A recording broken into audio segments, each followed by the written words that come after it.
Hello friends, welcome to హనీజీఎస్ academy. July 8th నుంచి ఈ రోజు వరకు 13th వరకు 1 వీక్ కరెంట్ అఫైర్స్ డిస్కస్ చేద్దాం. సో మీరు రోజు న్యూస్ పేపర్ చూసి ఉంటారు, లేదా ఏదైనా కరెంట్ అఫైర్స్ మ్యాగజైన్ని లేకుంటే వీడియోస్ ఫాలో అయి ఉంటారు ఈ 1 వీక్ లోపల. సో ఈ వీడియో కొంచెం లెంత్ ఉండవచ్చు, కాబట్టి మీరు ఏదైతే కొత్త ఆర్టికల్ అని చెప్పేసి అనిపిస్తుందో అక్కడ క్లాస్ వినండి, మీరు చదివి ఉన్న అంశాలు స్కిప్ చేయండి. రైట్, ఈ 7 days కరెంట్ అఫైర్స్లో వెరీ ఫేమస్ ఆర్టికల్స్ వచ్చినాయండి. మనం వీస్ కోసం ఎప్పుడు చెప్పము, నిజంగానే వెరీ ఫేమస్ ఆర్టికల్స్ వచ్చినాయి. మనం డిస్కస్ చేద్దాం, step by step subject wise discuss చేద్దాం.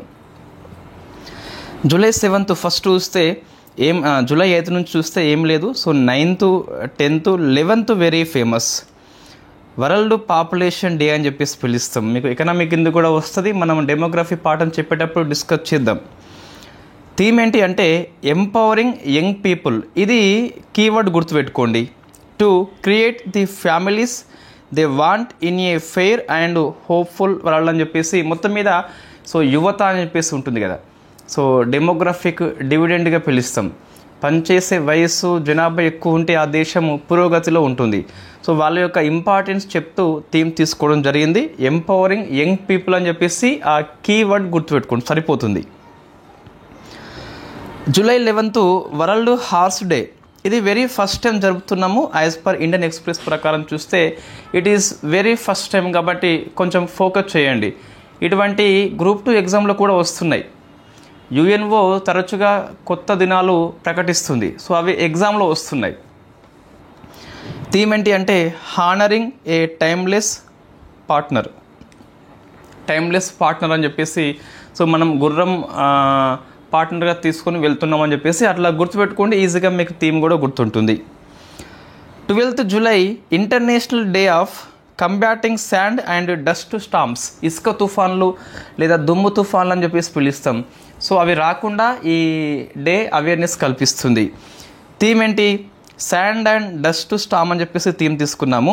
బట్ ఈ థీమ్ కంటే మీకు 2025 and 34 యుఎన్ఓ ఆమోదించిందండి. ఆ డే ఇంపార్టెన్స్ కాదు, కానీ ఈ తీర్మానం ఇంపార్టెంట్. తీర్మానం ఏంటి అంటే యునైటెడ్ నేషన్స్ డికేడ్ ఎక్కడ నుంచి 2025, 34 అని చెప్పేసి ఈ ఇయర్స్ గుర్తుపెట్టుకోవాలి. దేనికి డికేడ్ ఇది? Combating sand and dust Storm అని చెప్పేసి పిలుస్తాం. ఇసుక తుఫాన్లకి వ్యతిరేకంగా దశాబ్దం అని చెప్పేసి యుఎన్ఓ ఆమోదించింది. కాబట్టి 2025 నుంచి 34 గుర్తుపెట్టుకోండి, ప్రశ్నలు వస్తున్నాయి కంపల్సరీ. నెక్స్ట్ 12th జూలై మరొకటి ఉన్నదండి, ఇంటర్నేషనల్ డే ఆఫ్ హోప్ అని చెప్పేసి యుఎన్ఓ ఫస్ట్ టైం జరుపుతుంది. Horse day and hope day. Theme ఏంటి అంటే a universal need in uncertain times. In fact ఈ ప్రపంచం అనేది ఇప్పుడు అనిశ్చితగా ఉంది. Russia versus Ukraine, Israel versus Palestine, Israel versus Iran అని చెప్పేసి, Pakistan versus India, India versus China, Iran versus America అని చెప్పేసి, ఉత్తర కొరియా వర్సెస్ దక్షిణ కొరియా అని చెప్పేసి, అజర్బైజాన్ వర్సెస్ ఆర్మేనియా అని చెప్పేసి, పాకిస్తాన్ వర్సెస్ ఇరాన్ అని చెప్పేసి, ఇట్లా మీకు చాలా రకాలుగా అనిశ్చిత వాతావరణం ఉంది. కాబట్టి సో ఈ టైంలో హోప్ అవసరం అని చెప్పేసి ఈ జూలై 12th మనం తీసుకున్నాము. ఏ universal need in uncertain times. ఈ అనిశ్చిత సమయం లోపల ప్రపంచం మొత్తానికి ఒక చిన్న హోప్ కావాలి. ఇది మన ఆస్పిరెంట్ కమ్యూనిటీ కూడా వర్తిస్తుంది. ఏపీ, తెలంగాణ 2 రాష్ట్రాల్లో అభ్యర్థుల పరిస్థితి చూస్తే ఒకే రకంగా అనిపిస్తుంది. సో ఎప్పుడు వస్తుందో నోటిఫికేషను. ఇంకా అన్ఫార్చునేట్లీ ప్రభుత్వాలు ఏం చేస్తున్నాయంటే, ఇది విమర్శ కాదండి, మీరు అబ్జర్వ్ చేయండి. మనం ఇంత ఫైట్ చేస్తాం, సో వాళ్ళు లేటుగా ఇస్తారు, ఎగ్జామ్స్ మాత్రం తొందర పెట్టేస్తున్నారు. ఇప్పుడు నోటిఫికేషను ఇక్కడ మన వ్యూ ఏంటి అంటే, జనరల్లీ ఫర్ ఎగ్జాంపుల్ జీపీఓ తీసుకోండి, ఎప్పటి నుంచో అభ్యర్థులు ట్రై చేస్తున్నారు. పేపర్ వాళ్ళు జీపీఓ అని చెప్పేసి హైలైట్ చేస్తున్నారు. యూట్యూబర్స్ కావచ్చు, లేదా యాప్ ఈ అడ్మిన్స్ కావచ్చు, చాలామంది జీపీఓ అని చెప్పేసి కవర్ ఇస్తున్నారు. సో ఇప్పుడు వేయకుండా కొన్నిసార్లు ఏమవుతుందంటే, ఈ ఆగస్టు 1st వీక్లో వేసి సెప్టెంబర్ 15కి ఎగ్జామ్ పెడుతున్నారు. కొన్నిసార్లు ఇట్లా జరగకపోవచ్చు, మొన్న ఏపీడిఎస్సి కూడా లేదా ఏపీ పోలీస్ కానిస్టేబుల్ కావచ్చు. సో ఇట్లా లేట్గా ఇచ్చి వెంటనే ఎగ్జామ్స్ పెట్టే బదులు అదే మీరు జూన్లో ఇచ్చి సెప్టెంబర్లో పెడితే ఏమవుతుంది ఇక్కడ? సో 3 months టైం ఉంటుంది. ఈ 3 months టైం ఎవరికి బాగా పనికి వస్తుంది అంటే, నోటిఫికేషన్ రానప్పుడు ఈ సగటు అభ్యర్థి, నిరుద్యోగ అభ్యర్థి బయట పనిచేస్తే తప్పితే వాళ్ళకి పూట గడువు కొంతమందికి. సో అటువంటి వాళ్ళకి ఇట్లా సమయం వచ్చినప్పుడు వాళ్ళు ఈజీగా సక్సెస్ అవుతారండి. టాలెంట్ ఉన్నప్పుడు కొన్నిసార్లు మన యొక్క పరిస్థితి వల్ల మనం వెనుకబడిపోతాం. కారణం ఏంటి అంటే, మనం జాబ్ చేయాల్సింది కంపల్సరీ ఇల్లు గడవాలి అంటే. సో జాబ్ చేస్తున్న క్రమంలో లాంగ్ టర్మ్ ప్రిపరేషన్ ప్లాన్ సాధ్యమవుతుంది 3 months 4 months టైం ఇస్తే. నేను ఎగ్జామ్స్ వాయిదా అని చెప్పేసి చెప్పట్లేదు. నోటిఫికేషన్ ముందుగా ఇచ్చి సమయం ఎక్కువ ఉన్నట్లయితే అందరికీ లెవెల్ ప్లేయింగ్ ఫీల్డ్ అని చెప్పేసి పిలుస్తాం. సమానమైన అవకాశం ఇచ్చినట్టుగా అవుతుంది. కొంతమంది సో హైదరాబాద్లో కొన్ని ఏళ్ళుగా ఉంటారు. అటువంటి వాళ్ళకి తక్కువ టైం ఉన్నప్పుడు నేను వాళ్ళని కించపరచట్లే, చెప్తున్నా ఇక్కడ పరిస్థితి ఇలా ఉందని చెప్పేసి. అటువంటి వాళ్ళకి తక్కువ టైం ఉన్నప్పుడు ఉపయోగపడితే తప్పితే సో ఈ మనలాంటి వాళ్ళకి ఉపయోగపడదు. సో అందుకే ఇదే ఇక్కడ ఒక హోప్ అవసరం అని చెప్పేసి థీమ్ తీసుకోవడం జరిగింది. నెక్స్ట్ అండి, July 6th ఇప్పుడు ఎందుకు చెప్తున్నామంటే, సో అప్పుడు మిస్ అయింది వరల్డ్ రూరల్ డెవలప్మెంట్ డే అని చెప్పేసి వెరీ ఫస్ట్ టైం జరుపుకుంటున్నాం మనం. థీమ్ ఏంటి అంటే రూరల్ ఎంపవర్మెంట్ గ్లోబల్ ఇంపాక్ట్ అని చెప్పేసి. అంటే ఈ గ్రామీణ అభివృద్ధి ఎంత ముఖ్యమో ఈ థీమ్ మనకి చెప్తుంది. ఈ గ్రామాలకి సాధికారత కల్పిస్తే గ్లోబల్ పరంగా ఎక్కువ ఇంపాక్ట్ వస్తుందట. ఇది మనం థీమ్ తీసుకోవడం జరిగింది. ఈరోజు చూస్తే మీకు ఈ వరల్డ్ హోప్ డే కావచ్చు, లేకుంటే హార్స్ డే కావచ్చు, రూరల్ డెవలప్మెంట్ కావచ్చు, ఈ 3 మీకు కొత్త దినాలండి. ఈ శాండ్ స్టామ్ ఉంది కదా, ఆ దశాబ్దం 2534 గుర్తుపెట్టుకోవాలి. ఇక పాపులేషన్ డే అంటే మీకు యంగ్ పీపుల్ని హైలైట్ చేస్తుంది. ఇవి మీకు డేస్లో ఉన్నటువంటి అన్ని ఇంపార్టెంటే అండి. ఆల్ డేస్ ఇంపార్టెంటే. ఈ July 6th 11th and 12th అని చెప్పేసి ఉంది కదా, అన్ని డేస్ ఇంపార్టెంటే, ఏది స్కిప్ చేయవద్దు. సో నెక్స్ట్ మీకు పాలిటీ ఆర్టికల్స్ ఉన్నాయి. రైట్, July 8th నుంచి 13th వరకు నెంబర్ ఆఫ్ పాలిటీ ఆర్టికల్స్ వచ్చినాయి. 27th east zone council summit. Telangana AP వాళ్ళు ఈస్ట్ జోన్ కౌన్సిల్ లేకపోయినా టీజీపీఎస్సీ ఏపీపీఎస్సీ ఈ జోనల్ కౌన్సిల్స్ మీటింగ్ మీద తరచుగా అడుగుతుందండి. ఇంతకుముందు ఒకసారి వెస్టర్న్ జోనల్ కౌన్సిల్ మీటింగ్ని అడిగింది, హోస్ట్ చేసిన ప్లేస్ అని చెప్పేసి. సో కాబట్టి మన రాష్ట్రం లేకపోయినా ఈ సమ్మిట్ లోపల గుర్తుపెట్టుకోవాలి. రాంచీ హోస్ట్ చేసింది. బీహార్, జార్ఖండ్, ఒడిషా, వెస్ట్ బెంగాల్ ఈ 4 కూడా తూర్పు జోనల్ కౌన్సిల్ కిందికి వస్తాయి. దీనికి ప్రెసిడెన్సీ వహించింది మినిస్ట్రీ ఆఫ్ హోమ్ అఫేర్స్ అని చెప్పేసి. ఎప్పటికీ ప్రెసిడెన్సీ ఉంటుంది కాబట్టి మనకి ఎటువంటి ఇబ్బంది లేదు, ఈజీగానే గుర్తుంటుంది. సో రాంచీ గుర్తుపెట్టుకోండి. 27th east zonal council summit. ఇక్కడ ఏది మనం ఫోకస్ చేయాలి అంటే రాంచీ ఫోకస్ చేయండి. దీని హెడ్ క్వార్టర్ వచ్చేసి కోల్కతాలో ఉంటుంది. హెడ్ క్వార్టర్ వేరు, హోస్ట్ ప్లేస్ వేరు, 2 కన్ఫ్యూజ్ కావద్దు. సో మనకి జోనల్ కౌన్సిల్స్ అందరి దగ్గర నోట్స్ ఉంటుంది. ఆ నోట్స్ ఎలా ఉండాలి అంటే మనకి సులభంగా అర్థం కావాలి, ఎగ్జామ్ ఓరియంటెడ్గా ఉండాలి. జోనల్ కౌన్సిల్స్ మీకు 2 రకాలు కనిపిస్తున్నాయి. ఇవి చట్టబద్ధ సంస్థలు, అడ్వైజరీ కౌన్సిల్స్, సలహాపూర్వకంగా మాత్రం పనిచేస్తాయి, అందరికీ తెలుసు.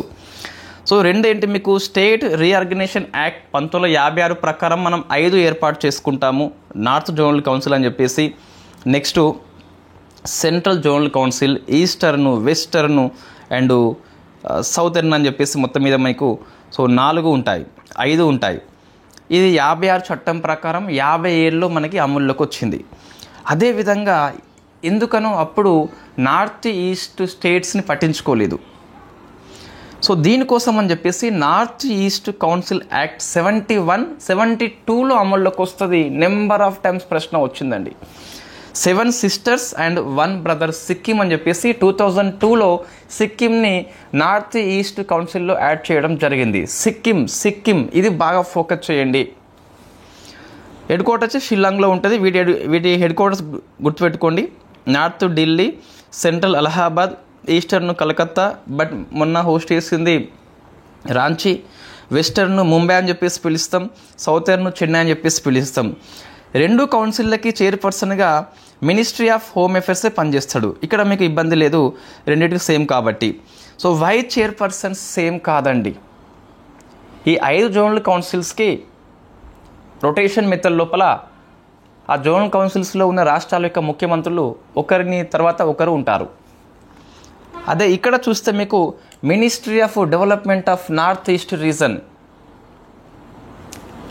సీఎంలు ఉండరు ఇక్కడ మీకు. సో ఇది మార్పు కాబట్టి ఇది బాగా స్ట్రెస్ చేయాలి. రెండింటిని పోలిక చేస్తే మీకు బాగా అర్థమవుతుంది. అందుకే కంటెంట్ యొక్క నోట్ మేకింగ్ అనేది ఈజీ ఉండాలి, ఎగ్జామ్ ఓరియంటేషన్లో ఉండాలి. మెంబర్ చూస్తే మళ్ళీ ఇక్కడ మార్పండి. మీరు ఒకసారి ఏపీపీఎస్ గ్రూప్ 2 ప్రిలిమ్స్ చూడండి, ఈ ప్రశ్న వచ్చింది. ఇక్కడ చూస్తే మీకు సీఎం ఉంటారు, 2 మినిస్టర్సు ప్రతి రాష్ట్రం నుంచి గవర్నర్ నియామకం చేస్తారు. యూటీ అయితే గిట్ట అడ్మినిస్ట్రేటర్స్ అంటే పాలకులు అని చెప్పేసి వస్తారు. అదే నార్త్ ఈస్టర్న్ జోనల్ కౌన్సిల్కి సో గవర్నర్సే సభ్యులుగా ఉంటారు, సీఎంస్ ఉంటారు, రాష్ట్రపతి 3 నామినేట్ చేస్తాడు. 3 రాష్ట్రపతి అని చెప్పేసి ఏపీపీఎస్ గ్రూప్ 2 ప్రిలిమ్స్ క్వశ్చన్ లేదా గ్రూప్ 1 ప్రిలిమ్స్ క్వశ్చన్ మనం అంతమంది డిస్కస్ చేసి ఉన్నాం. ఇది సలహాదారులుగా మీకు నీతి ఆయోగ్ వ్యక్తి, రాష్ట్రాల సిఎస్లు, రాష్ట్రాల డెవలప్మెంట్ కమిషనర్స్ ఆల్సో మెంబర్గా మీకు ఇన్ఫ్యాక్ట్ అడ్వైజర్స్గా పనిచేస్తారు. ఇది కూడా మీకు ప్రశ్న వచ్చింది ఏపీపీఎస్ గ్రూప్ 2 లోపల. ప్రిలిమ్స్ కావచ్చు, మొత్తం మీద గ్రూప్ 1 ప్రిలిమ్స్ కావచ్చు. ఇది వచ్చింది ప్రశ్న. సో మీకు ఫుల్ కోర్సులో మరింత ఎక్కువగా డిస్కస్ చేద్దాం. ఇప్పుడైతే వాటి యొక్క అవసరం ఏంటి అని చెప్పేసి గ్రూప్ 1 మెయిన్స్ క్వశ్చన్ అండి. ఇంటర్ స్టేట్ కౌన్సిల్ యొక్క అవసరం ఏంటి, అది ఎందుకు తరచుగా విఫలమవుతుంది, సమస్య పరిష్కారం విషయంలో ఎందుకు విఫలమవుతుంది, గవర్నమెంట్ ఎందుకు పట్టించుకోవట్లేదు అని చెప్పేసి అది గ్రూప్ 1 మెయిన్స్ క్వశ్చన్. అది నెక్స్ట్ ఇది వెరీ ఫేమస్ ఆర్టికల్ అండి, ఇంకా మీరు పాలిటీలో రాసుకోవాల్సిందే compulsory. Chakma autonomous district council. So చాలా రోజుల తర్వాత ఒక డిస్ట్రిక్ట్ కౌన్సిల్లో గవర్నర్ రూల్ విధించారు. ఎంత ఫేమస్ ఆర్టికల్ అండి, చాలా famous article. I think Telugu పేపర్లో నాకు కనిపించలేదు, నేను చదివేది ఒకటే పేపర్ తెలుగులో, ఈనాడు ఒకటే సరిపోద్ది, ఇట్స్ ఎనఫ్. హిందూ ఎక్స్ప్రెస్లో ఉన్న ఆర్టికల్సే ఈనాడులో వస్తాయి మ్యాక్సిమం, బట్ ఇది తెలుగు పేపర్లో అంతగా కనిపించలేదు. So Chakma autonomous district council మిజోరంలో ఉంటుంది, మనం డిస్కస్ చేద్దాం. గవర్నర్ రూల్ విధించారు, గవర్నర్ వికే సింగ్ అని చెప్పేసి. మీకు రాష్ట్రపతి పరిపాలన తెలుసు కదా, ఇది మీకు ట్రైబల్ అడ్మినిస్ట్రేషన్ పాఠంలో వస్తుంది. ఆదివాసీ ప్రాంతాల పరిపాలన మనకు ఒకటి చాప్టర్ ఉన్నది పాలిటీ లోపల, లేకుంటే మీ ఇండియన్ సొసైటీ లోపల ఉన్నది. సో మనం దాన్ని పాలిటీ లింకప్ చేసి చెప్తాం. గవర్నర్ వికే సింగ్ అని చెప్పేసి ఉంటాడు. సో కారణం ఏంటి అంటే తరచుగా అటానమస్ డిస్ట్రిక్ట్ కౌన్సిల్లో రాజకీయ అస్థిరత లేదా పార్టీ మార్పు వల్ల పరిపాలన సక్రమంగా ఉండట్లే అని చెప్పేసి గవర్నర్ రూల్ ఇంపోజ్ చేయడం జరిగింది. సో వికే సింగ్ పేరు మనం గుర్తుపెట్టుకోవాలి. ప్రశ్న ఇలా వస్తుంది నేరుగా, మిజోరం రాష్ట్ర గవర్నర్ అని చెప్పేసి ప్రశ్న వస్తే రావచ్చు, చెప్పలేము మనం. సో మీకు చక్మా అనే దాన్ని ఫోకస్ చేయండి, మిజోరం రాష్ట్రంలో ఉన్న అటానమస్ డిస్ట్రిక్ట్ కౌన్సిల్. సో వార్తల్లో ఉంది అటానమస్ డిస్ట్రిక్ట్ కౌన్సిల్. చూద్దాం ఒకసారి ఏంటి అని చెప్పేసి.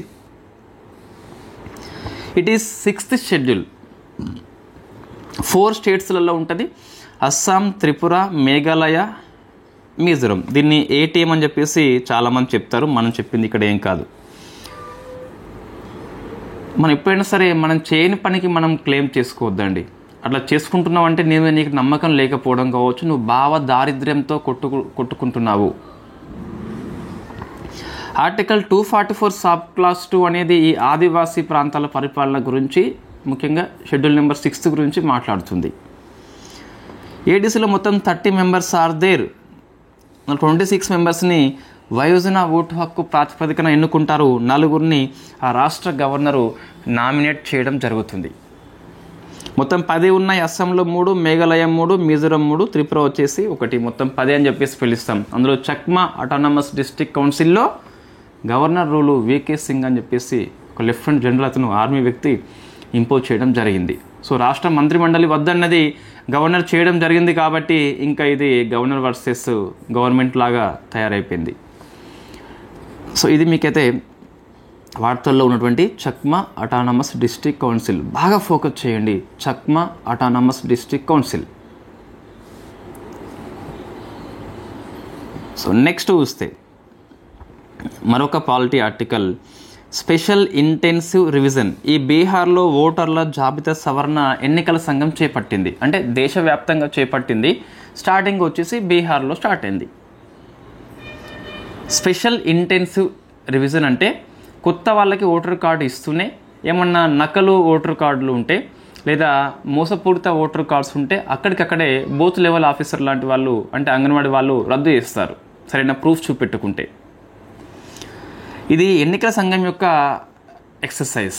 ఈ అధికారం ఎన్నికల సంఘానికి రాజ్యాంగం ఇచ్చింది 324 ప్రకారం. దాంతోపాటు 1950 నాట్ 51 అండి. సో మీకు రెండింటి మధ్య తేడా తెలుస్తుందా? తెలిస్తే ఓకే. సో మనం డిస్కస్ చేసినాం అనుకుంటా ఒకసారి పాలిటీలో. ఇదేమో బిఫోర్ ఎలక్షన్, అంటే ఓటర్ల జాబితా తయారీ కావచ్చు, దాని గురించి మాట్లాడుతుంది. 51 యాక్చువల్ కండక్ట్ ఎలక్షన్, ఎలక్షన్ జరుగుతున్నప్పుడు ఇది మాట్లాడుతుంది. ఎలక్షన్ కంటే ముందు జరిగే ప్రక్రియ మొత్తం దీనికి ఎందుకు వస్తుంది. సెక్షన్ 21 ప్రకారము ఇది ఎన్నికల సంఘం ఈ ఎక్సర్సైజ్ని నిర్వహిస్తుంది. బీహార్లో స్టార్ట్ చేసిండ్రు. ఇండియా మొత్తము it is national wide drive. 2004 తర్వాత ఈ స్పెషల్ ఇంటెన్సివ్ రివిజన్ని ఎన్నికల సంఘం కండక్ట్ చేస్తుంది. కాబట్టి it is not first time. అయితే బీహార్ లోపల సుప్రీంకోర్టు కొంతమంది పోవడం జరిగి సుప్రీంకోర్టు కొట్టిపడేసింది. ఎన్నికల సంఘం యొక్క అధికారాన్ని మరొకసారి నొక్కి చెప్పింది. ఫ్రీ అండ్ ఫెయిర్ ఎలక్షన్ అనేది ఎన్నికల సంఘం యొక్క ప్రత్యేకమైన అధికారము. అది చేయడానికి కొన్ని చర్యలు చేపడుతుంది. అటువంటిదే ఓటర్ల జాబితా సవరణ. సుప్రీంకోర్టు సమర్థించింది దీన్ని. 1977లో మొహిందర్ సింగ్ గిల్, గిల్ అని చెప్పేసి కేసుగా మనం పిలుస్తాం, వర్సెస్ చీఫ్ ఎలక్షన్ కమిషనర్. ఎన్నికల సంఘం యొక్క ఈ ఎన్నికలు అనేవి ఫ్రీ, స్వేచ్ఛగా అండ్ ఫెయిర్గా ఉండాలని చెప్పేసి ఇది parts of the basic structure doctrine. Free and fair election అనేది బేసిక్ స్ట్రక్చర్ డాక్ట్రైన్లో అంతర్భాగము. గిల్ కేసు అండి. రైట్. సుప్రీంకోర్టు ఎందుకంటే బీహార్లో ఎన్నికలు రాబోతున్నాయి, ఇప్పుడు ఎందుకు దొంగ ఓట్లు తీసేయడము అని చెప్పేసి, అంటే ఇది కొంచెము దురుద్దేశపూర్వకం అని చెప్పేసి సుప్రీంకోర్టులో కేసు వేయడం జరిగింది. సుప్రీంకోర్టు చెప్పింది, మీ ఉద్దేశం మంచిదే కావచ్చు కానీ చేస్తున్న సమయం అనేది అనుమానాలకు తావునిస్తుంది అని చెప్పేసి సుప్రీంకోర్టు వ్యాఖ్యానిస్తూనే ఎన్నికల సంఘం యొక్క అధికారాన్ని చెప్పుకోవడం లేదా ఒప్పుకోవడం జరిగింది. అవి పాలిటీ ఆర్టికల్స్ అండి. 3 ఆర్టికల్స్ మనం ఏం స్కిప్ చేద్దాం? స్కిప్ చేయవచ్చా? చేయరాదు. 3 articles very famous. 3 articles very famous. Space అండి. ఇవన్నీ చిన్న బిట్సే, డైరెక్ట్ బిట్స్. మనం డైరెక్ట్ హిట్ అవుతాయి ప్రిలిమ్స్ లాంటి ఎగ్జామ్లో కూడా, లేదా ఎంసీక్యూ లాంటి ఎగ్జామ్లో కూడా. శుభాం శుక్లా మనం డిస్కస్ చేసినాము. ఇంటర్నేషనల్ స్పేస్ స్టేషన్కి వెళ్ళిన ఫస్ట్ భారతీయుడు, సెకండ్ వ్యోమగామి ఓవరాల్గా చూస్తే రాకేష్ శర్మ తర్వాత. ఎందుకు వార్తల్లో వచ్చిందంటే ఈ స్పేస్ స్టేషన్లో మైక్రోగ్రావిటీ వాతావరణం లోపల మొక్కలు ఎలా మొలకెత్తాయని చెప్పేసి ఆ జర్మినేషన్ ఏదైతే ఉందో స్టార్టింగ్ స్టేజ్ని పరిశీలిస్తున్నాడు. మెంతులు అండ్ పెసళ్ళు అని చెప్పేసి వీటిని కింద తీసుకొచ్చి మరొకసారి భూమిలో నాటుతారు. ఇవి శుభాం శుక్ల యొక్క ప్రయోగము. నెక్స్ట్ అలిస్సా కార్సన్, ఒక మహిళ అండి. ఈమె తక్కువ వయసు ఉంటుంది. ఈ అంగారక గ్రహం మీదకి నాసా మనుషుల్ని పంపిస్తుంది. అందులో ఒక మనిషి ఈ అలిస్సా కార్సన్. అంగారక అని చెప్పేసి పిలుస్తాం, ఇన్ఫ్యాక్ట్ అలిస్సా కార్సన్ అని చెప్పేసి పిలుస్తాం. స్కిప్ చేద్దామా ఇది మరి? ఎందుకు ఇట్లా అంటున్నా అంటే ఎక్కువ ఆర్టికల్స్ ఉన్నాయండి. Alyssa Carson very famous, in fact women కాబట్టి, అంగారకుడు గ్రహం మీదకి ఎవరు పోలేదు కాబట్టి, మానవ సహిత మిషన్ వెరీ ఫస్ట్ టైం కాబట్టి ప్రశ్న వస్తే రావచ్చు. నెక్స్ట్ ఇది ఈనాడు పేపర్లో వచ్చిన ఆర్టికల్ అండి. అంతరిక్షంలోకి అస్థికల ప్రయాణం విఫలమైపోయింది. జర్మనీ సంస్థ ద ఎక్స్ప్లోరేషన్ కంపెనీ అని చెప్పేసి మిషన్ ఇంపాసిబుల్ అనే పేరుతోని ఈ ప్రయోగం చేపట్టింది. ఒక 61 మంది డిఎన్ఏలను, ఇన్ఫ్యాక్ట్ అస్థికలని అంతరిక్షంలోకి పంపేందుకు ట్రై చేసింది. అన్ఫార్చునేట్లీ అది ఫెయిల్ అయిపోయి సముద్రంలో పడిపోయింది. రాకెట్ ఏంటి మీకు ఫాల్కన్ 9 అని చెప్పేసి పిలుస్తాం. ఇప్పుడు ఈ అస్థికలను తీసుకుపోయేది ఏంటి మీకు స్పేస్ క్యాప్సుల్ అని చెప్పేసి ఉంటుంది కదా, దాని పేరు వై ఎక్స్ అంటే ఇది స్కిప్ చేద్దామా? ఈ అస్థికలు లాంటి మనకి ఈజీగా అట్రాక్ట్ చేస్తుంది ఎగ్జామినర్ని, కాబట్టి స్కిప్ చేయొద్దు. It is important space current affairs. ఇందులో మీకు 3 ఉన్నాయండి స్పేస్లో, ఇంకోటి ఉంది కానీ ఈ 3లలో ఏ స్కిప్ చేయవచ్చు అండి? శుభాన్ శుక్ల మనోడే, అలిస్సా కార్సన్ మహిళ, కాబట్టి ఈ అస్థికలు అనేది వెరీ బ్యూటిఫుల్ సబ్జెక్ట్ కాబట్టి స్కిప్ చేయొద్దు. సో నెక్స్ట్ డిఫెన్స్, ఇది ఇన్ఫ్యాక్ట్ మనకి అయిపోయింది. సో ఇది మనం డిస్కస్ చేయాలి. ఇది ERASR అని చెప్పేసి. సో ఇది extended range anti submarine rocket. దీన్ని INS కవరత్తి నుంచి ప్రయోగించాం, సక్సెస్ కూడా అయిపోయింది. సబ్మెరైన్ మీన్స్ ఇది వాటర్ అనుకుంటే సో లోపల ఉంటుంది, దీన్ని అటాక్ చేస్తుంది. సో మనకు INS కవరత్తి నుంచి దీన్ని ప్రయోగించారు. సో INS కవరత్తి పేరు కంపల్సరీ గుర్తుపెట్టుకోవాలి. నెక్స్ట్ నిస్తార్ మనం డిస్కస్ చేసినాం, నిపుణ్ డిస్కస్ చేసినాం. ఇవి 2 కూడా స్వదేశంగా తయారు చేయబడ్డ డైవింగ్ సపోర్ట్ వెజిల్. మనకి రెస్క్యూ ఆపరేషన్స్ కండక్ట్ చేసేటప్పుడు సముద్ర మధ్యలోకి పోయినప్పుడు డైవింగ్ కోసం అని చెప్పేసి వీటిని మనం తీసుకెళ్తాం అన్నట్టు. సో ఇది నిస్తార్ మీకు వార్తల్లో ఉంది. ఇది ఫస్ట్ ఇండిజినియస్ అంటే స్వదేశీయంగా 80% మీకు డొమెస్టిక్ కంటెంట్ని ఉపయోగించారు. హిందుస్థాన్ షిప్ యార్డ్ లిమిటెడ్ దీన్ని నిర్మించింది ఫ్రమ్ విశాఖ అని చెప్పేసి ఇండియన్ నేవీకి అప్పగించింది కాబట్టి వార్తల్లో ఉంది. It is first diving support వెజిల్. Second Nipun. ఇవి 2 మన డిఫెన్స్ కరెంట్ అఫైర్స్ 24 క్లాసులో డిస్కస్ చేసి ఉన్నాము. అదొక 2.5 hours ఉంటుంది. మరొకసారి మనం చేస్తామండి. ఎప్పుడు చేస్తామంటే TGPSC, APPSC ఏ ఎగ్జామ్స్ కండక్ట్ చేయట్లేదు. కండక్ట్ చేసినప్పుడు మనం పెద్ద పెద్ద క్లాసులు చేస్తాం. 6 months కరెంట్ అఫైర్స్ చేస్తాను, బట్ లాంగ్ క్లాస్ ఏదైతే ఉందో మన గ్రూప్ 2 కంటే ముందే చేయడం జరుగుతుంది. ఎప్పుడు వస్తే అప్పుడు గ్రూప్ 2. ఇక 25లో ఎగ్జామ్స్ లేకున్నా 25 ఇయర్ పెద్ద వీడియో చేస్తాం మనం. 25 ఇయర్ది పెద్ద వీడియో ఈసారి రికార్డ్ బద్దలైటెడ్ చేద్దాం. ఐ మీన్ ఎక్కువ అవర్స్ తీసుకొని ఇంకా డిఫెన్స్ కరెంట్ అఫైర్స్కి ఆ వీడియో సరిపోతుంది అన్నట్టు చేద్దాం. ఇంతకుముందు సరిపోతుంది, ఇంకొంచెం డెప్త్గా చేద్దాం. నెక్స్ట్ జా మాత అని చెప్పేసి ఉన్నది. సో CU లాటర్ అండి దీని అర్థము. ఇది Japan coast guard, India coast guard యొక్క joint exercise. Maybe first time అనుకుంటా ఇది. సో చెన్నై హోస్ట్ చేస్తుంది. జా మాత అని చెప్పేసి పిలుస్తాం. CU లాటర్ అని చెప్పేసి అర్థం వస్తుంది. So Indian Coast guard, Japan coast guard యొక్క సంయుక్త విన్యాసము ఎవరు హోస్ట్ చేస్తున్నారు? చెన్నై అని చెప్పేసి పిలుస్తాం. డైరెక్ట్ బిట్సే. డిఫెన్స్ మీకు అస్త్ర మిస్సైల్, ఇది మనం డిస్కస్ చేసినాము 24 అప్డేట్స్ నోట్స్లో. ఇది beyond visual range air to air missile. Air to air అంటే సో శత్రువులకి కనిపించకుండా ఇది స్టెల్త్ లాగా పనిచేస్తుంది కాబట్టి మనం బియాండ్ విజువల్ అని చెప్పేసి పిలుస్తాం. శత్రువులే కూడా కనిపించని వాటిని ఇది వెళ్ళి అటాక్ చేస్తుంది. సో ఒడిషా తీరులో ప్రయోగిస్తే ఎప్పుడైనా సరే మీకు తెలుసు ఆల్రెడీ సుఖోయ్ 30 నుంచి ప్రయోగించారు. Why? Because air to air అంటే మనము ఎయిర్ క్రాఫ్ట్ గుర్తుపెట్టుకోవాలి. సుఖోయ్ 30 MK అని చెప్పేసి పిలుస్తాం. దీని యొక్క వేగం మ్యాక్ 4.5 కాబట్టి ఇట్ ఈజ్ సూపర్ సోనిక్ వేగం అని చెప్పేసి పిలుస్తాం. So next science and technology others అండి. వెరీ బ్యూటిఫుల్ క్వశ్చన్ మీకు ఒకటి వార్తల్లో వచ్చింది. సో ఇన్ఫాంట్స్ చిల్డ్రన్స్ కోసము అండర్ 6 months కోసము 6 months పిల్లలు ఎవరైతే ఉంటారో వాళ్ళకంటే తక్కువ వాళ్ళ కోసము మలేరియా డ్రగ్ని స్విట్జర్లాండ్ ఆమోదించింది. దీని పేరు Coartem baby. So Coartem baby గుర్తుపెట్టుకోండి. It is first malaria drug for infants. Novartis సంస్థ డెవలప్మెంట్ చేసింది, స్విట్జర్లాండ్ ఆమోదించింది. ఇన్స్టిట్యూషన్ పేరు గుర్తుపెట్టుకోండి, దేశం పేరు గుర్తుపెట్టుకోండి, మెడిసిన్ పేరు గుర్తుపెట్టుకోండి. 3 రకాలుగా ప్రశ్న రావచ్చు. మెడిసిన్ పేరు, institution name and country name అని చెప్పేసి గుర్తుపెట్టుకోండి. సో నెక్స్ట్ మీకు బిట్ చాట్ అని చెప్పేసి వార్తల్లో వచ్చింది. ఇది జాక్ డోర్సీ, ట్విట్టర్ యొక్క వ్యవస్థాపకుడితను. ఈయన ఇంటర్నెట్ అవసరం లేకుండా మెసేజింగ్ చాట్ బాక్స్ని రూపొందించాడు. కాబట్టి మీకు వార్తల్లో ఉన్న బిట్ చాట్ అని చెప్పేసి పిలుస్తాం. నెక్స్ట్ ఆల్ఫా ఫోల్డ్ 3, ఇది ఒక AI టూల్ అండి. ఈ గూగుల్ యొక్క అనుబంధ సంస్థ ఐసోమార్ఫిక్ ల్యాబ్ అని చెప్పేసి డెవలప్మెంట్ చేసింది. సో క్యాన్సర్ యొక్క చికిత్స విషయంలో AI టూల్ను ఉపయోగించుకుంటాం. దాని పేరే ఆల్ఫా ఫోల్డ్ 3 అని చెప్పేసి పిలుస్తాం. ఇవి 2 కూడా మీకు very famous science and technology, 3 famous articles. ఆ కోర్టెమ్ బేబీ బాగా ఫోకస్ చేయండి, జర్మనీ సంస్థ అని చెప్పేసి.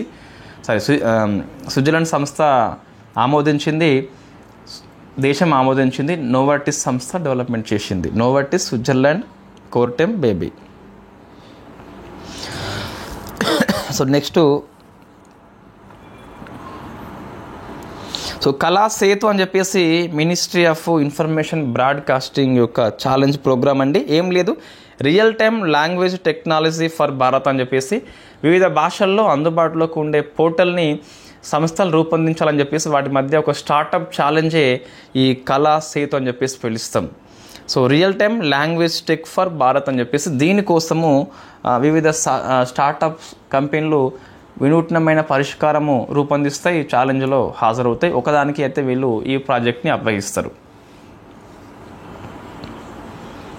నెక్స్ట్ వత్సల అని చెప్పేసి ఒకటి వార్తల్లో ఉంది. ఇది ఆసియాలో ఓల్డెస్ట్ ఎలిఫెంట్ అండి.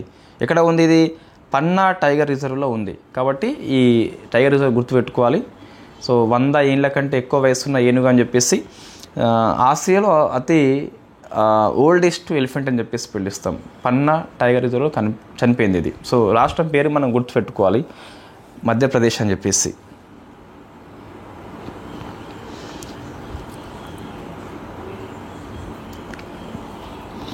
Next disaster management. మన సీ ఫ్లడ్ డిస్కస్ చేసినాము. సో గంభీరా బ్రిడ్జ్ అండి, ఇది గుజరాత్లో ఉంటుంది. ఇది కూలిపోయిన నేపథ్యంలో వార్తల్లో వచ్చింది. సో మాహీ రివర్ మీద దీన్ని నిర్మించారు, గంభీరా అని చెప్పేసి పిలుస్తాం. ఈ మాహీ యొక్క స్పెషల్ ఏంటి అంటే it is west flowing river, వెస్ట్కి ప్రవహించి అరేబియాలో కలిసిపోతుంది. సబర్మత్ అని చెప్పేసి ఉంటుంది, నర్మదా అని చెప్పేసి ఉంటుంది, తపత్ అని చెప్పేసి ఉంటుంది, మేము సమంత్ అని చెప్పేసి మనం కోడ్ గుర్తుపెట్టుకోవచ్చు. ఈ మాహీ రివర్ యొక్క స్పెషల్ ఏంటి అంటే ఇది కర్కట రేఖని 2 times ఖండిస్తుంది. So tropic of cancer twice అని చెప్పేసి పిలుస్తాం. ఇది కూడా వెరీ ఫేమస్, మీకు జాగ్రఫీ లోపల వస్తుంది కదా ఇది. సో క్యాట్ బాండ్స్ అండి, ఇది ఒక నూతనమైన ఆవిష్కరణ. మనకి ఎందుకు పనికి వస్తుంది? రైట్, జనరల్ ఒక విపత్తు వచ్చినప్పుడు ఫండింగ్ అవసరం ఉంటుంది. గవర్నమెంట్ ఇవ్వచ్చు, లేకుంటే ఇన్సూరెన్స్ కంపెనీ ఇవ్వచ్చు. ఎక్కువ సంఖ్యలో ఎఫెక్ట్ అయినప్పుడు ఈ కంపెనీల మీద చాలా ప్రభావితం అవుతుంది. సో కంపెనీలు గౌటు ప్రభావితం కాకుండా ఇన్వెస్టర్స్ని ఆహ్వానించేలా ఈ బాండ్ తీసుకొస్తుంది. దీని పేరే మీకు క్యాట్ బాండ్ అని చెప్పేసి పిలుస్తాం. క్యాట్ బాండ్ అని చెప్పేసి సింపుల్గా పిలుస్తున్నాం. పూర్తిగా చూస్తే సో క్యాటాస్ట్రోఫే బాండ్స్ ఎలా పనిచేస్తుందంటే, ఇప్పుడు విపత్తు వచ్చింది అనుకోండి, గవర్నమెంట్ కానీ లేదా ఇన్సూరెన్స్ కంపెనీ కానీ ఎల్ఐసి అని చెప్పేసి ఉందనుకో, ఇప్పుడు భూకంపం వచ్చింది, ఒక షాప్కి ఇన్సూరెన్స్ ఉన్నది, ఇన్ఫ్యాక్ట్ దాని ఫలితంగా ఇది యాక్ట్ ఆఫ్ గాడ్ అయితే ఏమోగా, యాక్ట్ ఆఫ్ గాడ్స్ కాకుండా ఏమన్నా అగ్ని ప్రమాదం సంభవించింది అనుకోండి, షాప్ మొత్తము నాశనం అయిపోయింది, అప్పుడు వీళ్ళు ఇన్సూరెన్స్ క్లెయిమ్ చేసుకుంటారు. ఇన్ఫ్యాక్ట్ అటువంటి టైం లోపల వీళ్ళ కంపెనీ దగ్గర డబ్బులు ఉండకపోవచ్చు. ఆ టైంలో ఏం చేస్తారంటే వీళ్ళు బాండ్ ఇష్యూ చేస్తారండి. దానికి సింపుల్ ఒక 1,00,000 కోట్లు ఇన్సూరెన్స్ అంటే 1,00,000 కోట్ల బాండ్ ఇష్యూ చేస్తే ఈ బాండ్ని ఇన్వెస్టర్స్ కొనుగోలు చేసుకుంటారు. ఈ ఇన్వెస్టర్స్కి కంపెనీ కావచ్చు, గవర్నమెంట్ కావచ్చు వడ్డీ చెల్లిస్తుంది. సో వీళ్ళు దీనికి డబ్బులు అయితే ఇస్తారు, ఈ డబ్బులు తీసుకెళ్ళి ఆ కస్టమర్స్కి ఇచ్చేస్తారు. ఏం ఫాయిదా దీనివల్ల అంటే కంపెనీకి అప్పటికప్పుడు ఎమర్జెన్సీ అయితే అవసరం ఉండదు డబ్బులు. సో బాండ్ ఇష్యూ చేస్తే 100 కోట్లు ఇన్సూరెన్స్ ఇవ్వాలనుకో, 100 కోట్ల విలువైన బాండ్ని ఇష్యూ చేస్తుంది, ఇన్వెస్టర్స్ కొనుగోలు చేస్తారు. బాండ్ కొనుక్కొని ఈ 100 కోట్లు కంపెనీకి ఇస్తే కంపెనీ వెళ్ళి ఆ కస్టమర్స్కి ఇచ్చేస్తుంది. అప్పటికప్పుడైతే కంపెనీ మీద మీకు ఎఫెక్ట్ పడ్డదా? ఎఫెక్ట్ పడలేదు మనకి. సో దీన్ని మనం క్యాట్ బాండ్గా పిలుస్తాం. మీరు మసాలా బాండ్ చదివి ఉంటారు, ఇన్ఫ్యాక్ట్ డిఫరెంట్ బాండ్స్ చదివి ఉంటారు. ఇదేమో cat bond for natural disasters కోసం అని చెప్పేసి పనిచేస్తుంది. ఇది నూతనమైన ఆవిష్కరణ, ఎకనామీలో రాయాల్సి ఉండే మనకి డిజాస్టర్ మేనేజ్మెంట్లో కూడా వస్తుంది ఇది. సో టైఫూన్ ధనాస్ అని చెప్పేసి ఈ తెలుగు పేపర్లో వచ్చిందండి, నాకైతే కనిపించలేదు. సో పసిఫిక్ సముద్రం కాబట్టి మనం టైఫూన్గా పిలుస్తున్నాం. తైవాన్ విజృంభణ ఇస్తుంది ఈ తుఫాన్ ఏమిచ్చింది? ఫిలిప్పీన్స్ అండి. ఫిలిప్పీన్స్ అర్థం చూస్తే టు ఎక్స్పీరియన్స్, అనుభవం అని చెప్పేసి వస్తుంది అర్థము. సో మీకు కొన్నిసార్లు తుఫాన్కి పేరు పెట్టిన దేశాలని అడుగుతున్నాడు కాబట్టి సో ధనాస్ తుఫాను named by Philippines, affected by విజృంభణ చూస్తే మీకు తైవాన్ అని చెప్పేసి పిలుస్తాం. సో పసిఫిక్ సముద్రం మీద వచ్చింది కాబట్టి మనం దీన్ని టైఫూన్గా పిలుస్తున్నాం.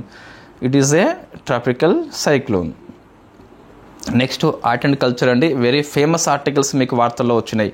గణేశోత్సవం అని చెప్పేసి మహారాష్ట్ర రాష్ట్ర పండగ గుర్తించింది.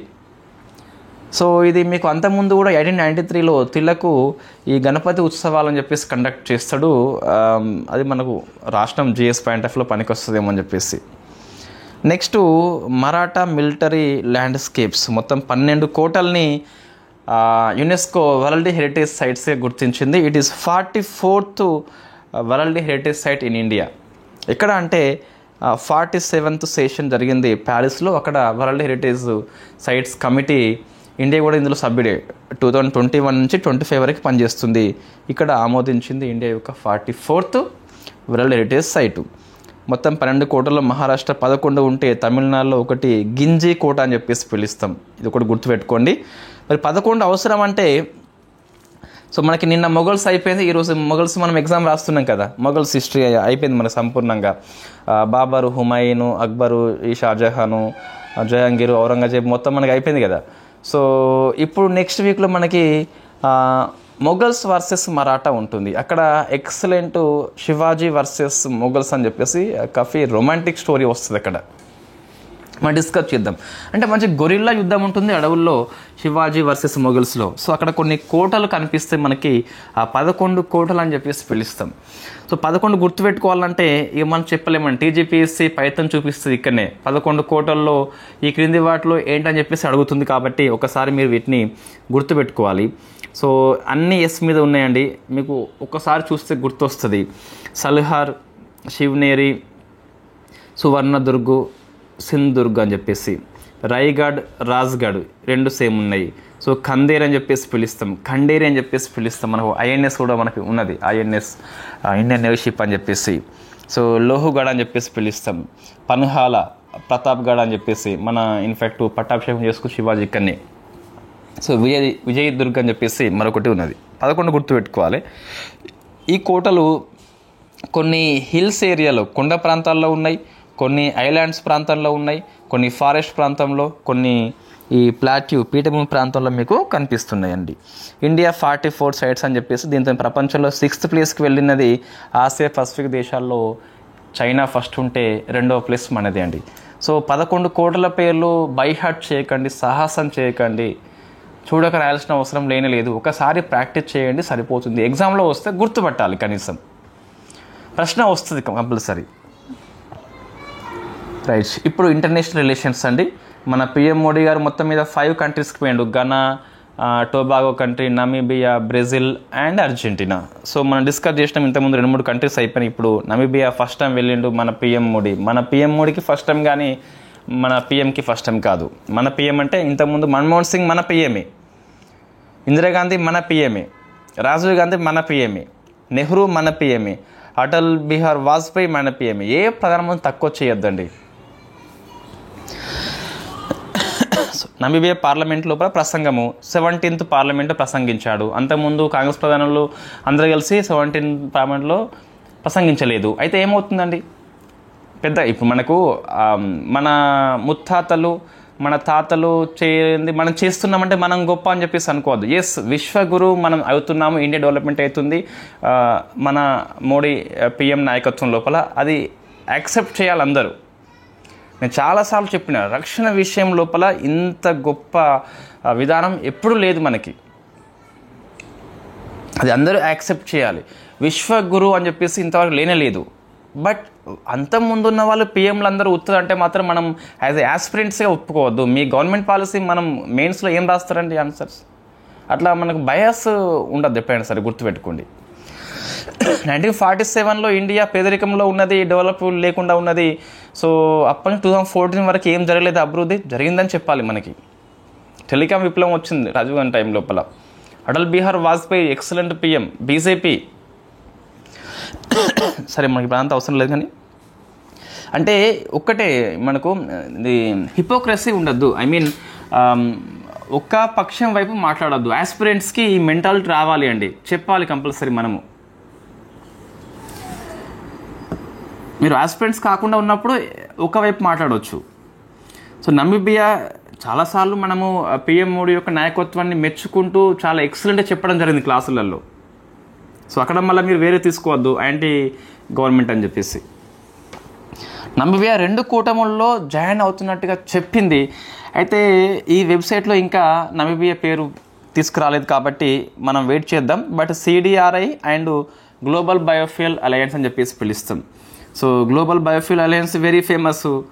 ఇక్కడ ఇంకా ఆ వెబ్సైట్ లోపల ఈ కంట్రీ పేరు యాడ్ చేయలేదు. CDRI అయితే మనమే ఏర్పాటు చేసినాము, విపత్తులు తట్టుకునే మౌలిక సదుపాయాల నిధి అని చెప్పేసి పిలుస్తాం.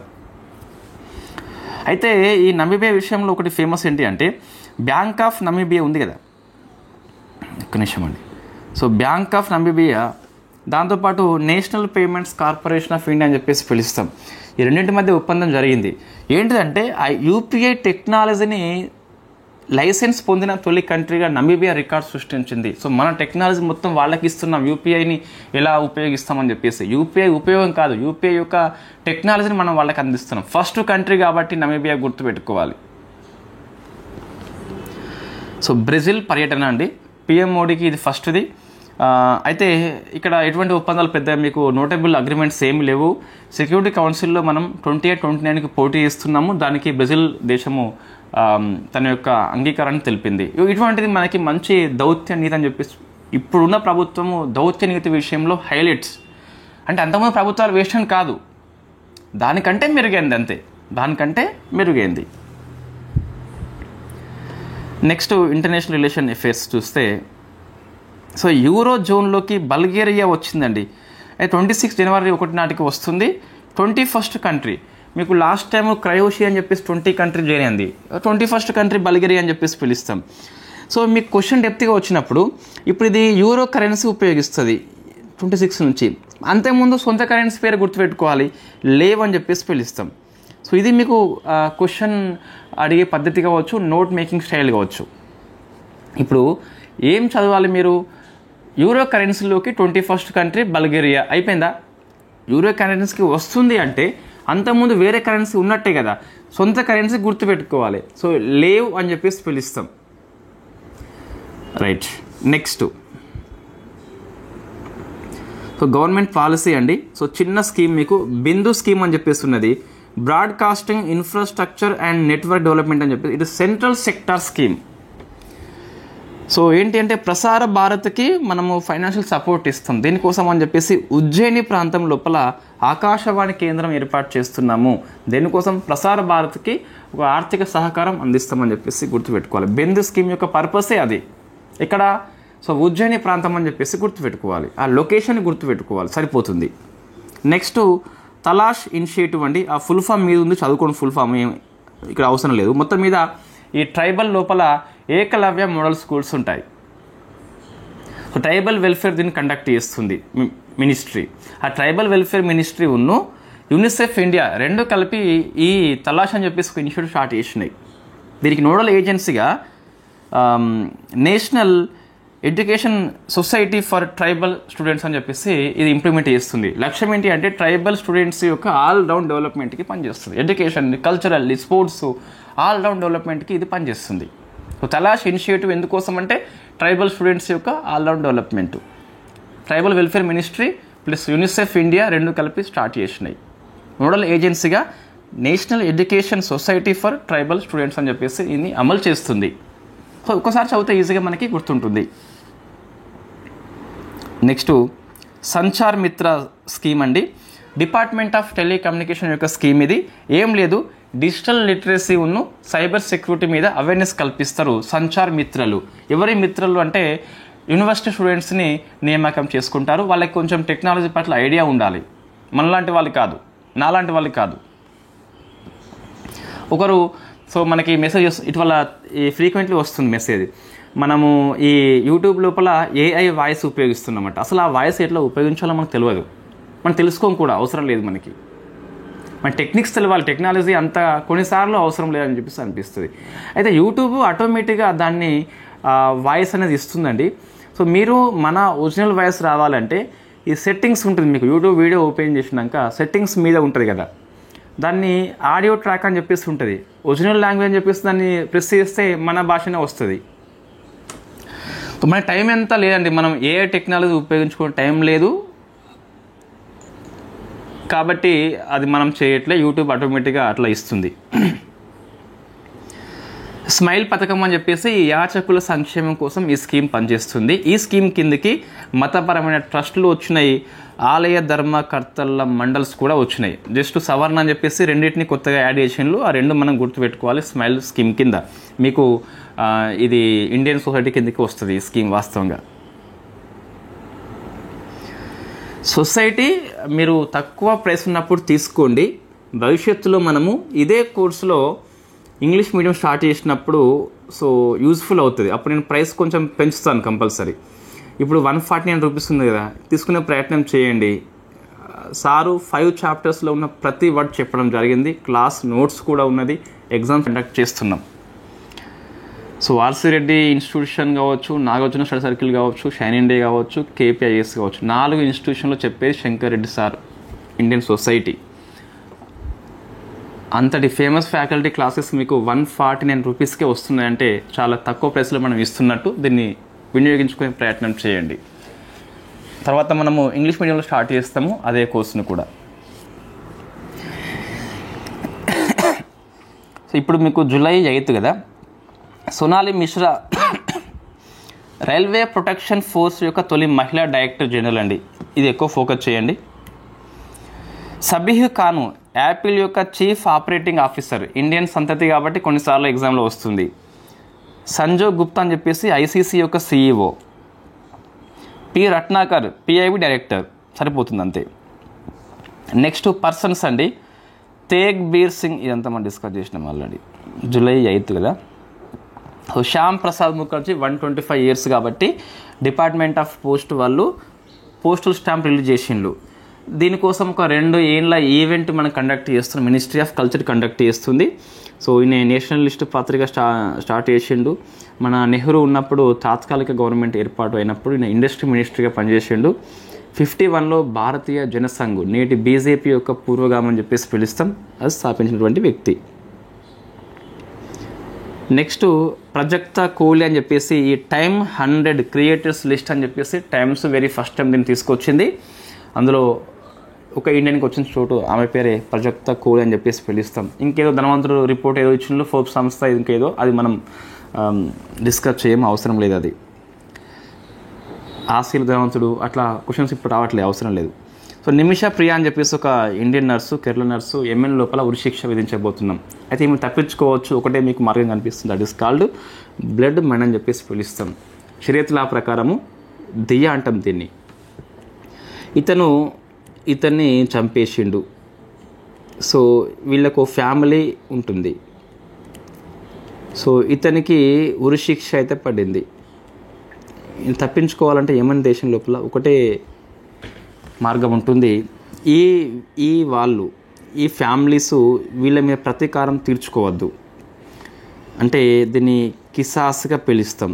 ఇది గిట్ట ఎంచుకోకుంటే ఇతను వీళ్ళకి పరిహారం అందించి ఉరిశిక్ష రద్దు చేసుకోవచ్చు. దీన్నే మనము బ్లడ్ మనీగా పిలుస్తాం. ఉరిశిక్ష పడ్డ వ్యక్తి ఆ కుటుంబానికి ఆర్థిక పరిహారం అందిస్తే వాళ్ళు ఒప్పుకుంటే తప్పించుకోవచ్చు. ఆ పరిహారాన్ని మనం బ్లడ్ మనీగా పిలుస్తాం. నెక్స్ట్ అబీదా అఫ్రిన్, లడక్ అమ్మాయి అండి. ఎవరెస్ట్ శిఖరాన్ని ఎక్కింది, లడక్ నుంచి వెరీ ఫస్ట్ టైం గుర్తుపెట్టుకోవాలి. ముత్తామిల్ సెల్వి, తమిళనాడు 7 సమ్మిట్ని పూర్తి చేసింది. 7 ఖండాల్లో 7 శిఖరాలని అధిరోహించింది కాబట్టి వార్తల్లో ఉంది. స్పోర్ట్స్ అండి, ఇవి మరీ 1 సింగిల్ వర్డే కాబట్టి మళ్ళీ విశ్లేషణ అవసరం లేదు, సెకండ్ టైం రిపీట్ అవసరం లేదు. 53rd ఆర్టిస్టిక్ జిమ్నాస్టిక్స్ వరల్డ్ ఛాంపియన్షిప్ని జకర్తా హోస్ట్ చేస్తుంది. Very first time south east country. Wimbledon మహిళ ఇగా స్వియాటెక్ పోలాండ్ అని చెప్పేసి గెలుచుకున్నది. ఈమె మీద గెలిచింది.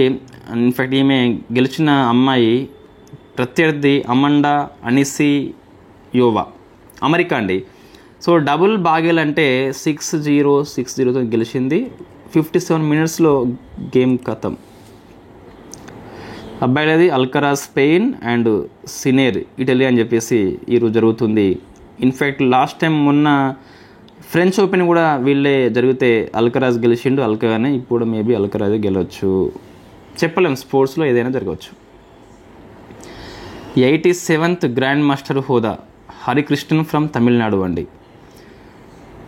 2026 ఐసీసీ T20 గేమ్ వచ్చేసి ఇండియా శ్రీలంక హోస్ట్ చేస్తుంది కదా, దీనికి ఇటలీ తొలిసారి అర్హత సాధించింది. Italy first time T20 game ఆడబోతుంది. ఇంకొక అంటే నెదర్లాండ్ ఎప్పటి నుంచో ఆడుతుంది. ఇవి రెండింటికి అర్హత వచ్చింది కాబట్టి వార్తల్లో ఉంది. ఇటలీ బాగా గుర్తుపెట్టుకోండి, వైబిగా ఇట్ ఇస్ ఫస్ట్ టైం కాబట్టి. రిపోర్ట్స్ అండి, నార్త్ ఈస్ట్ రీజన్ డిస్ట్రిక్ట్లకి సస్టైనబుల్ డెవలప్మెంట్ గోల్స్ అని చెప్పేసి ఇండెక్స్ ఉంటుంది కదా. సో సెకండ్ టైం నీతి ఆయోగ్ ప్రకటించింది. It is help of UNDP అని చెప్పేసి పిలుస్తాం. నార్త్ ఈస్ట్ స్టేట్స్కి SDG గోల్స్ విషయంలో ర్యాంకింగ్ ఇస్తారు. సో డిస్ట్రిక్ట్స్ మొత్తం 4 కేటగిరీ ఉంటాయి. అచీవర్స్ స్కోరు 100 వస్తాయి కనుక ఎవరు అచీవర్స్ లేరు. ఫ్రంట్ రన్నర్స్ 69 వస్తాయి. పర్ఫార్మర్, ఆస్పిరెంట్ అంటే ఈ స్కోర్ బట్టి 4 టైప్స్ ఉంటుంది. సో ఫస్ట్ ర్యాంక్ అనేది ఏ డిస్ట్రిక్ట్ వచ్చింది, డిస్ట్రిక్ట్ ర్యాంక్ మనకి ఇది హనాతియల్ ఇది మిజోరంలో ఉంటుంది. ఫస్ట్ ర్యాంక్ వచ్చిందండి. లాస్ట్ ర్యాంక్ మీకు లాంగ్ డింగ్ అని చెప్పేసి, సో ఇది లాస్ట్ ర్యాంక్ డిస్ట్రిక్ట్, ఇది ఫస్ట్ ర్యాంక్ డిస్ట్రిక్ట్. ఈ మిజోరం, సిక్కిం, త్రిపుర లోపల అన్ని డిస్ట్రిక్ట్లు కూడా ఫ్రంట్ రన్నర్స్ కేటగిరీలో ఉన్నాయి. అంటే స్కోర్ వచ్చేసి 65 నుంచి 90 మధ్యలో కనిపిస్తుంది. ఇది ఫేమస్ రిపోర్ట్ నీతి ఆయోగ్ కాబట్టి మనం గుర్తుపెట్టుకోవాలి. నెక్స్ట్ సమ్మిట్ అండి, is of doing business summit అని చెప్పేసి ఢిల్లీ హోస్ట్ చేస్తుంది. Scientific excellence for seamless trade, అంటే వాణిజ్యం విషయంలో ఎటువంటి అతుకులు లేకుండా ఈ సమ్మిట్ అయితే పనిచేస్తుంది. అవార్డ్స్ అండి, పెన్ పింటర్ ప్రైజ్, మీకు పింటర్ అని చెప్పేసి నోబెల్ సాహిత్య బహుమతి అవార్డు గ్రహీత, ఆయన పేరు మీద అవార్డు ఇస్తారు. ఈసారి వచ్చింది లీలా అబౌ లేలా, ఉమెన్ కాబట్టి రాసినాము. సో మైగ్రేషన్ కోసం కృషి చేసింది కాబట్టి వచ్చింది. సో లీలా అబై లేలా.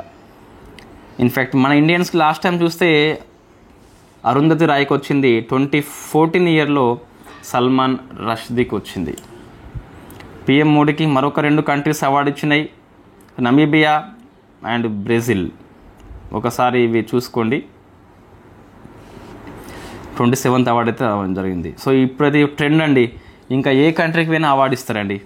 ఇది ఒక ట్రెండ్ మనకి అంతే. నాకు తెలిసి ప్రశ్న వస్తే ఎలా వస్తుందండి ఇది, I think TGPSC type question. అంటే ఈ క్రింది వాటిలో PM మోడీకి అవార్డు ఇవ్వని కంట్రీ ఏంటని చెప్పేసి ఇవ్వచ్చు. మేబీ అట్లనే వస్తుంది, లేదా అవార్డు ఇచ్చి అటువైపు మ్యాచింగ్ పర్పస్ ఇవ్వచ్చు. నమీబియా అవార్డు కీవర్డ్ గుర్తుపెట్టుకోండి. Brazil keyword, Brazil southern cross keyword అది. నమీబియా అనుకోండి మిరాబిల్స్ అని చెప్పేసి కీవర్డ్. అట్లా కీవర్డ్ గుర్తుపెట్టుకోండి సరిపోతుంది. నెక్స్ట్ అవార్డ్స్లో UN పాపులేషన్ అవార్డు మనకు వచ్చిందండి. సో మహారాష్ట్ర వర్ష దేశ్ పాండేకి వచ్చింది. సో ఈ లింగ నిర్ధారణ చేయకుండా ఈమె కృషి చేస్తుంది. ఆడపిల్ల పుట్టుక, సో కొంతమంది అభాషణ చేయిస్తారు దుర్మార్గులు. సో వర్ష దేశ్ పాండే అని చెప్పేసి పిలుస్తాం. దరిద్రంగా ఈ అభాషణ చేయించేటోళ్ళు వెల్ ఎడ్యుకేటెడ్ అయి ఉంటారు. చదువుకోని వాళ్ళు మ్యాక్సిమం చేయించుకోరు, వెల్ ఎడ్యుకేటెడ్ అయి ఉంటారు మోస్ట్లీ. విశ్వంబర పురస్కారము మన సినారే జ్ఞాపకార్థము ట్రస్ట్ ఇస్తుంది. ఈసారి అస్సాం కవికి వచ్చింది కాబట్టి నిలీమ్ కుమార్ని గుర్తుపెట్టుకోండి సరిపోతుంది.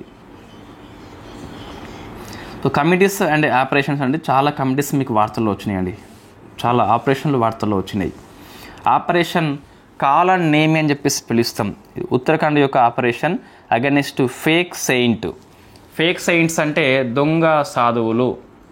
సో నేను అది చేస్తా ఇది చేస్తా అని చెప్పేసి కొంతమంది సాధువులు ఉంటారు కదా, సో వాళ్ళకి వ్యతిరేకంగా ఈ ఆపరేషన్ కాల నేమి అని చెప్పేసి ఉత్తరాఖండ్ హోస్ట్ చేస్తుంది. ఇది మంచి వాస్తవంగా. దొంగ స్వాములు ఉంటారు కొంతమంది అయితే. So next operation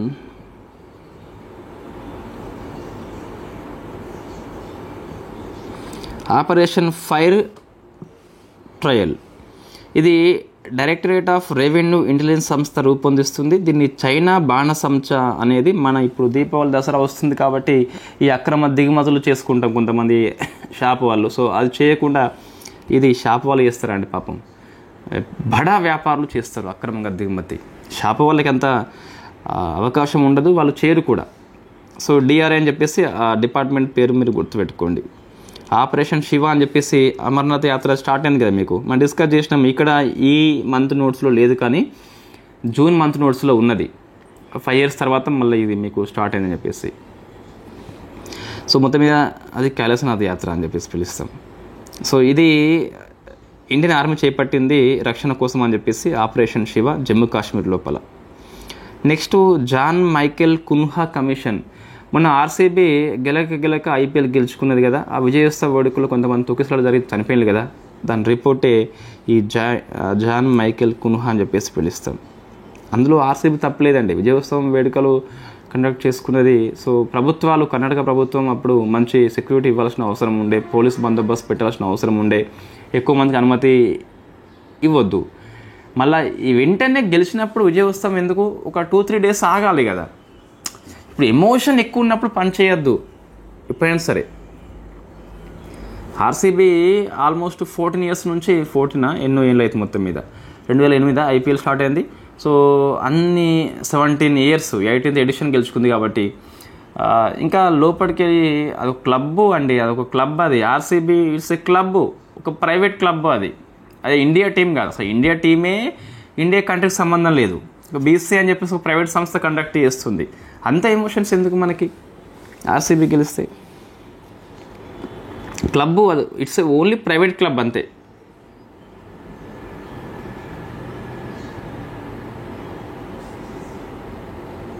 next so states news అండి ఇది.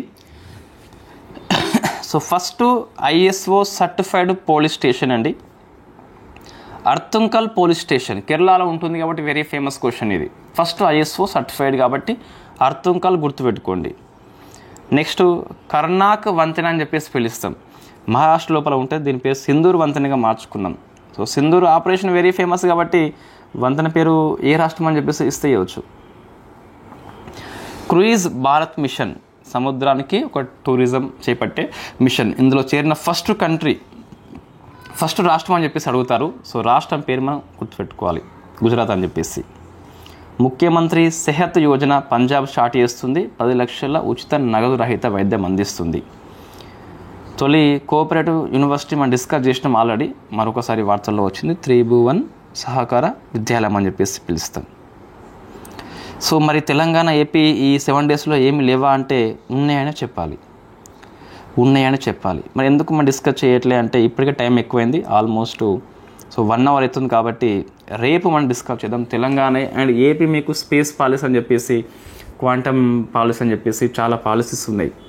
తెలంగాణ కూడా 42nd రిజర్వేషన్ ఇచ్చింది, 42 అని చెప్పేసి బీసీలకి పొలిటికల్ పరంగా. నెక్స్ట్ ఇంకా 2 ప్రైవేటు వచ్చినాయి యూనివర్సిటీలు, ఒక అవార్డు వచ్చింది, ఈ జాతీయ చేనేత పురస్కారం అని చెప్పేసి 2 వచ్చింది మన వాళ్ళకి. 2 కూడా డిస్ట్రిక్ట్ వచ్చేసి భువనగిరి అది. సో ఏపీ వాళ్ళకి అవార్డు వచ్చింది కాబట్టి అవన్నీ మనం డిస్కస్ చేద్దాం రేపు, స్కిప్ చేయట్లే. సో ఇవి అండి. Thank you very much. ఒకవేళ మీరు ఈ 7 days 8 days పేపర్ చదివి ఆ పేపర్లో లేని ఈ వీడియోలో ఉన్న ఆర్టికల్స్ ఒకసారి మెసేజ్ చేయండి, ఎన్ని ఉన్నాయో చూద్దాం ఒకసారి. ఏమంటున్నా, మీరు ఈ 7 days కరెంట్ అఫైర్స్ ఏదో ఫాలో అయి ఉంటారు, something maths, something video, something news paper కావచ్చు ఈవెన్.